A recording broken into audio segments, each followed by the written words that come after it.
நீங்க கல்குவாரிகள் மற்ற எந்த மாநிலத்திலும் இவ்வளவு பண்ண முடியாது. இங்க இருந்து கேரளா போகுது, ஏன் கேரளாலே உடைக்க முடியாது? கேரளாவில் இல்லாத மலையா அங்க இருக்கு? கேரளாவில் உடைக்க முடியாது என்ன?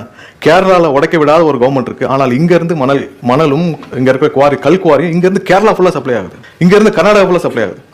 அப்ப இங்க இருக்கிற சிஸ்டம் அதை திறந்துருச்சுல. இது எந்த கவர்மெண்ட் வந்தாலும் இங்க இருக்கிற சிஸ்டம் அதை திறந்துருச்சுல. இங்க இருக்கிற கனிம வளங்கள் எத்தனை ஆயிரம் லாரிகள், எத்தனை இது, எவ்வளவு கோர்ட்டு ஜட்மெண்ட் போட்டாலும், எத்தனை இது போட்டாலும், அதுக்குன்னு கிரியேட் ஆகிற அந்த 1,00,000 பேரோ 50,000 பேரோ 10,000 பேரோ அந்த சிஸ்டம்குள்ள இருக்கிறாங்கல்ல, அது அதை வேலை செய்ய விடாது.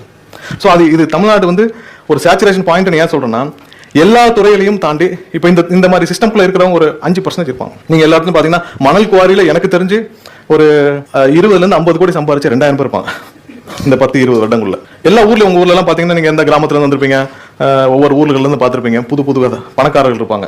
ஸோ இதெல்லாம் எங்க இருந்து போனது? இந்த சிஸ்டம்ல இருந்து போனது.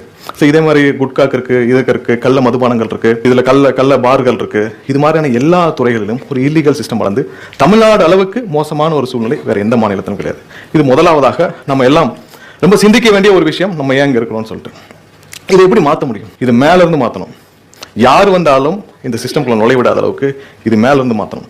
ஏன் தமிழ்நாட்டில் இப்போ எங்க ஒரு 2 ஜென்ரேஷன், லாஸ்ட் 2 ஜென்ரேஷன்ஸ் எடுத்துக்கலாம். 2 ஜென்ரேஷன்ல ஒரு 70-70களுக்கு அப்புறம் பிறந்தவர்கள் எடுத்துக்கலாம், ஒரு 2 ஜென்ரேஷன்ஸா. அதுக்கு அந்த 2 ஜென்ரேஷனுக்கு கடந்த பெரும்பாலும் இப்போ எனக்கு ஒரு 10 வருஷத்துக்கு மூத்தவர்கள் இவரெல்லாம் பார்த்தீங்கன்னா ஒரு 15 வருஷத்துக்கு முன்னாடி ஸ்டூடெண்ட்ஸ் போய் கேட்டிங்கன்னா பாலிடிக்ஸை பற்றி என்ன நினைக்கிறீங்கன்னா, பாலிடிக்ஸ் வேண்டாங்க இப்படின்னு கேட்குற ஸ்டூடெண்ட்ஸ் தான் நான் நிறைய பார்த்துருக்கேன். இது லாஸ்ட் 40-50 இயர்ஸ் ஏன் அப்படி இருக்கிறாங்கன்னா, இதை பார்த்து வெறுத்து இதுக்கு மேலே ஒன்றுமே பண்ண முடியாது. என்ன பண்ண முடியும்? நீங்கள் போய் ஆர்டி ஆஃபீஸில் நீங்கள் போய் சண்டை போட்டு உங்களால் போய் காசு கொடுக்காம நீங்கள் போய் டிரைவிங் லைசன்ஸ் வாங்கிட முடியுமா? அசையவே முடியாது. தெரிஞ்சதை பாருன்னு சொல்லுவாங்க. உங்களால் ஒரு 200 ரூபாய் கொடுத்து ஆர்டி ஆஃபீஸ்ல நியாயமாக போய் வாங்க முடியல. நீங்கள் எப்படி இந்த சிஸ்டம் எடுத்து சண்டை போடுவீங்க? அதனால விலகி போக ஆரம்பித்தார்கள் பொதுமக்கள். அதுக்கு 95% மக்கள் அரசியலை விட்டு விலகி போனவங்க தான் நம்ம இந்த லாஸ்ட் 2 ஜென்ரேஷன்ஸை நம்ம பார்க்குறோம். அதுல பெரிய ஒரு நம்பிக்கை எப்பனா இந்த 2 வருஷமா பார்க்குறோம்.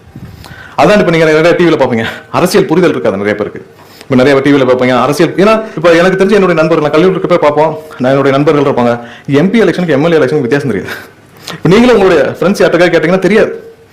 உள்ளாட்சி தேர்தலுக்கும் நீங்க மற்ற தேர்தலுக்கும் வித்தியாசம் தெரியாது. ஏன்னா அரசியலை விட்டு விலகி இருந்த ஒரு 2 தலைமுறை, இந்த தலைமுறை அவங்களுக்கு எந்த புரிதல் இருக்காது. உங்களுக்கு தெரியும், நீங்க எல்லாம் படிச்சிருப்பீங்க, எல்லாம் பண்ணிருப்பீங்க. உங்களுடைய கொள்ளைக்கு, உங்களுடைய கூட படிச்ச நண்பர்கள், மாணவர்கள்ட்ட கேட்டு பாருங்க.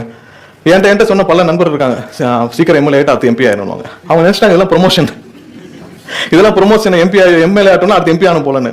ஸோ அந்த அளவுக்கான அரசியல் புரிதல் இல்லாத ஒரு 95% மக்கள் அரசியலை பார்க்க ஆரம்பித்து விட்டார்கள் தமிழக வெற்றி கழகம் ஆரம்பித்த பிறகு இந்த 2 வருஷத்துக்கு.